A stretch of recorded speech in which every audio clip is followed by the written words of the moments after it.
un parc naturel régional, il est là pour concilier préservation de l'environnement avec l'activité humaine. Il y a 55% du territoire qui est forestier.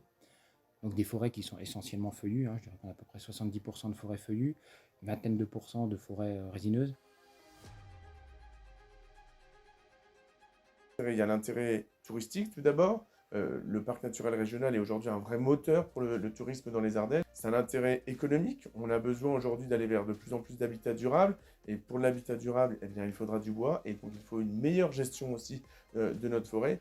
Les Ardennais sont plus qu'attachés à leur forêt. Enfin, il y a un rapport entre l'homme et la forêt qui est vraiment très très fort sur notre territoire, de par les différentes pratiques qu'on y retrouve, notamment l'affouage. Alors pour l'affouage, c'est juste dans les communes qui sont forestières, la possibilité d'avoir des parts de bois, et donc d'avoir des parts de bois pour pouvoir se chauffer. Et il y a aussi bien sûr énormément d'enjeux qui sont liés à la biodiversité. Il faut savoir que cette forêt, dans sa quasi-intégralité, elle est classée Natura 2000 pour des enjeux oiseaux, avec beaucoup d'espèces vraiment remarquables. Par exemple la cigogne noire, qui a justifié bien sûr le classement site Natura 2000, mais ou même un peu comme la chouette de Tangman. On trouve également les pics, notamment le pic noir, le pic mare, le pic cendré, qui sont des espèces pour le coup purement forestières. On va retrouver des espèces inféodées plutôt à des milieux rupestres. Je pense notamment au hibou grand-duc ou au faucon pèlerin. Après, sur d'autres secteurs un petit peu plus ouverts, on va retrouver des espèces comme l'alouette lulu ou la pique riche-écorcheur. Les enjeux de la forêt sur le territoire, on a un enjeu récent, c'est l'adaptation des forêts au changement climatique, avec dans les Ardennes les conséquences de la crise des scolytes. Et c'est vrai qu'aujourd'hui, on a des gros enjeux aujourd'hui de renouvellement de notre forêt. Et puis il y a aussi l'enjeu global de pouvoir assurer la multifonctionnalité des forêts.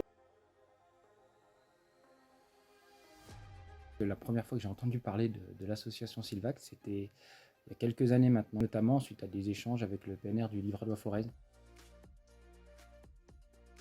Alors déjà, première étape, effectivement, on a dû sensibiliser nos élus pour se lancer dans la démarche. Et quand on a validé le principe de travailler avec l'association, donc là on a démarré effectivement la concertation avec les acteurs locaux, donc par une première réunion d'échange où l'idée était effectivement d'identifier les différentes urgences sylvicoles. On a proposé des itinéraires techniques, à savoir qu'il y en a eu 2 qui ont été proposés sur les Ardennes.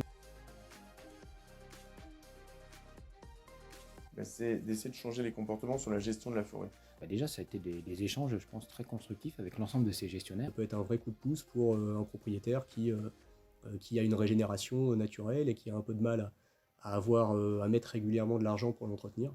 Parce que pour mener à bien la régénération, c'est pas seulement un dégagement ou une opération, c'est une multitude d'opérations.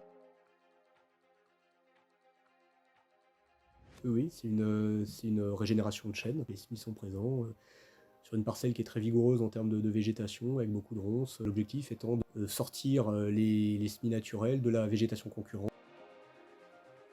La voie avec beaucoup plus de feuillus. Plus diversifiée. J'aime ma forêt des Ardennes. J'aime ma forêt des Ardennes. Et surtout, j'aime ma forêt des Ardennes. Il faut aussi s'engager pour l'avenir. C'est demain comment notre forêt sera plus résiliente face au changement climatique.